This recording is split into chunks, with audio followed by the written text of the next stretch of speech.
the text and answer the questions. Mətni oxuyun və sualları cavablandırın. Advertising is a powerful tool that helps companies attract customers and inform them about products.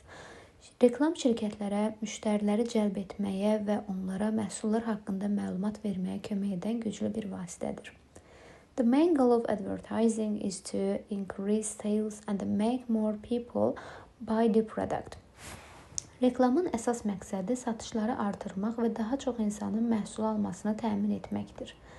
The benefits of advertising include company growth, customer trust, and a long-term business success. Reklamın faydalarını şirkətin böyüməsi, müştərilərin etibarı və uzun müddətli biznes uğurları daxildir. Effective advertising supports new product releases, attracts new customers and educates them. Effektiv reklam yeni məhsul buraxılışlarını dəstəkləyir, yeni müştəriləri cəlb edir və onları maarifləndirir. It also encourages companies to compete and offer better products. Bu həm də şirkətlərin rəqabət aparmağa və daha yaxşı məhsullar təklif etməyə təşviq edir. Advertising has the three main purposes: to inform, to persuade and to remind. Reklamın üç əsas məqsədi var: məlumatlandırmaq, inandırmaq və xatırlatmaq. It increases sales, raises demand and expands the number of customers. O satışları artırır, tələbatı artırır və müştərilərin sayını artırır.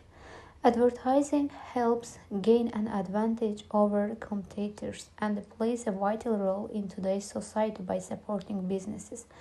Reklam rəqiblər üzərində üstünlük əldə etməyə kömək edir və biznesləri dəstəkləməklə bugünkü cəmiyyətdə mühüm rol oynayır.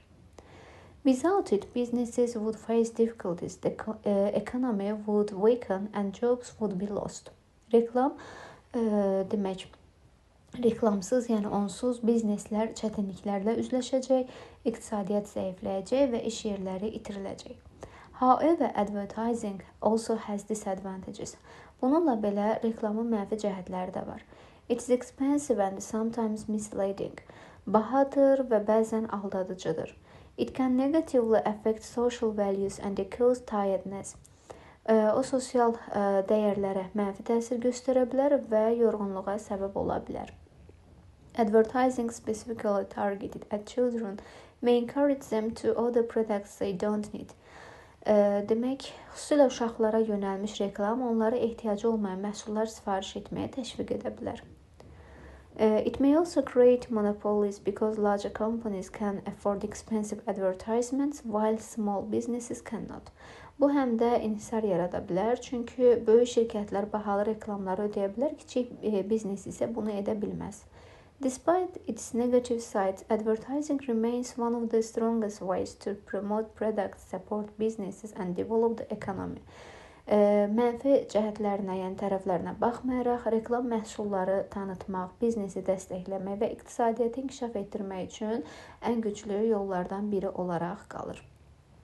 Növbəti isə sualımıza keçid edirik ki, mətnimizlə bağlı ilk sualda choose the correct answer to the question according to the passage. Mətnə əsasən suala doğru cavab verin deyilir və sualımız belədir. What purposes does advertising have? Yəni reklamın hansı məqsədləri var? Birincidə to inform consumers about product. Yəni məhsulla bağlı müştəriləri məlumatlandırmaq. Burada mətnimizdə biz qeyd olunan hissədə görürük ki, burada yeni müştəriləri cəlb etmək, daha sonra əsas məqsədlərini isə tam olaraq burada qeyd olunmuşdu ki, 3 əsas məqsədi var idi: məlumatlandırmaq, inandırmaq və xatırlatmaq deyə. Biz bunu birincidən götürəcəyik ki, düzgündür. To inform consumers about the product. 2-də to focus only the price of product. Yalnızca məhsulun qiymətinə diqqət yönəltmək yanlışdır bu. To make consumers remember the product. Yəni alıcıların məhsulu xatırlatması. Burada remind sözünə əsasən üçüncünü də doğru götürmüş oluruq. To discourage customers to buy the product. Müştərilərin, yəni məhsul almağa belə deyək, həvəsləndirməmək, yəni ruhdan salmaq. Burada isə həvəsləndirmək məqsədi daşıdığı üçün dördüncü də yanlışdır. 1-3 D variantı düzgün cavabdır.